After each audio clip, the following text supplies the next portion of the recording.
안녕하십니까. 87연구소방송 묵계 이상훈입니다. 태양인과 소음인 체질 진단을 혼동하는 경우가 매우 흔합니다. 그런데 대부분은 태양인을 소음인으로 오진하는 경우가 훨씬 더 많습니다. 왜 이런 일이 벌어지는 걸까요? 태양인 금체질은 양적 기운이 가장 강하게 발현됩니다. 그래서 음적인 성향이 강한 소음인 여자 및 남자 특징과 가장 거리가 멀다고 생각할 수 있습니다. 그런데 뜻밖에도 두 체질은 교집합이 있을 정도로 매우 가까워서 체형과 성격 면에서 유사한 점이 많습니다. 특히 소음인 남자 여자의 특징은 이 태양인 중에서도 금음체질 한 태양인과 겹치는 부분이 매우 많습니다. 어떤 점에서 유사한 점이 많은 걸까요? 이유를 알아보기 위해서 먼저 두 체질의 장부 구조부터 살펴보겠습니다. 태양인 금음체질은 폐, 신장, 비장, 간의 순서입니다. 반면 소음인 중에서도 열소음인 수양체질은 장부 구조가 신장, 폐, 간, 비장 순서이고 한소음인 수음체질은 신장, 간, 폐, 비장의 순서대로 강약이 나열됩니다. 소음인 두 체질의 장부 강약에서 보듯이 이 태양인 금음체질과 소음인 수양체질은 강한 장부인 폐, 신장과 약한 장부인 비장과 간이 순서만 다를 뿐 같습니다. 소음인 수음체질 역시 수양체질보다 싱크로율이 상대적으로 떨어지긴 하지만 신장이 강하고 비장이 약한 것은 같죠. 자, 이로 인해서 소음인 남자와 여자는 장부 구조와 연결된 특징이 태양인 금음체질과 유사할 수밖에 없습니다. 즉, 한 태양인과 소음인은 기본적으로 비가 약해 생각이 많고 소화기가 약합니다. 그리고 신장이 강해 배설 기능이 강하죠. 자, 이처럼 소화 흡수는 잘 되지 않는데 배설이 과도하니 마른 체형이 많을 수밖에 없습니다. 물론 이 타고난 사주 영향 때문에 이런 공식에서 벗어난 사람도 간혹 있기는 합니다. 그러므로 소화 기능이 약하고 살이 잘 찌지 않는다고 해서 소음인 여자 남자 특징으로만 단정하는 것은 체질을 전혀 모르는 아마추어 관점입니다.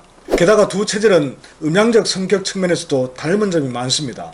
소음인은 양중의 음이죠. 반면 한 태양인 금음체질은 양중의 음입니다. 이에서 보듯이 둘 다 본질은 양입니다. 그럼 두 체질 모두 양의 영향을 받아서 자기만의 생각과 주관이 확고하겠죠. 다만 소음인은 현상, 즉 겉으로 드러나는 평소 모습을 지배하는 게 음입니다.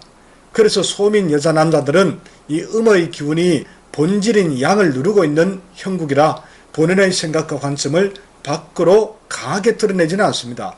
그래서 우리 눈에 비치는 모습은 매우 여성적입니다. 이 소음인은. 자, 이에 비해서 태양인 금음체질은 양중의 양에 음이 더해져 양중의 음이 되었습니다. 즉 제일 바깥쪽에 약한 음의 기운이 살짝 드리워져 있어 언뜻 보면 소음인처럼 여성적입니다. 그래서 보통 때 모습은 소음인 남자 여자 특징과 매우 유사합니다. 이런 이유로 자세히 살피지 않으면 소음인과 구분이 잘 되지 않습니다.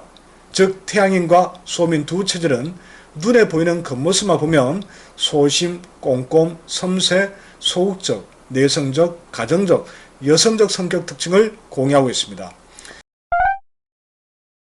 하지만 태양인 금음체질 본질은 소음인의 양중의 음과 달리 양중의 양입니다.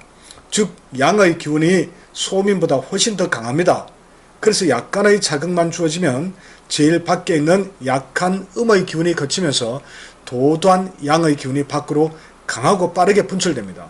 그래서 적극적, 도전적, 진취적, 발산적, 의지적, 외향적, 남성적인 양적 성향도 함께 지니고 있는 거죠. 여러분 어떻습니까? 태양인 금음체질과 소음인 여자 남자 특징이 유사한 이유를 이제 이해하겠습니까? 정리하면 한 태양인 금음체질과 소음인은 겉으로 발현되는 음적 성향과 신장과 비의 장부 구조에서 비롯된 성격 특징이 교집합을 이루고 있습니다. 그래서 이 둘의 체질을 착각하고 서로 반대 체질로 오진하게 되는 것이죠. 그런데 문제는 이 태양인이 거의 없는 것으로 알려져 있다는 점입니다. 그래서 사성학계는 그동안 수많은 태양인 금음체질을 전부 소음인으로 진단해버렸습니다. 사상학을 극복했다는 87학계도 역시 이를 아직도 정확하게 파악하지 못하고 있습니다. 아니, 오히려 더 퇴보한 측면도 있습니다. 팔체질을 창안한 곤돈 선생은 수체질 소민을 61%로 발표했기 때문입니다. 그러다 보니 팔체질 의학계는 이 수양체질 열소민과 숨체질 한소민 진단을 남발하고 있습니다. 너무나 안타까운 현실이 아닐 수 없습니다. 그래서 한수양인 토양체질 다음으로 이 소민 수체질 역시 오진이 매우 많다고 저 묵계가 누누이 강조하고 있는 것입니다. 여러분 중에서 혹시 토양체질과 수체질로 체질 진단을 받았다면 제가 믿지 않는 이유이기도 합니다. 이런 저희 혁명적인 체질관을 담아놓은 책이 바로 1권 가장 쉬운 팔체질 자가진단과 2권 팔체질혁명 태양인의 나라 대한민국입니다. 다만 1권은 개정판을 준비 중이어서 현재 품절 상태입니다. 그래서 이북으로만 책을 만나볼 수 있습니다. 올해 안으로 1권 내용을 보완해서 다시 출판하도록 하겠습니다. 지금까지 태양인 남자이자를 소민으로 오진하는 이유를 중심으로 정리해 보았습니다. 오늘 내용이 도움되셨다면 구독과 좋아요도 꼭 부탁드리겠습니다. 감사합니다.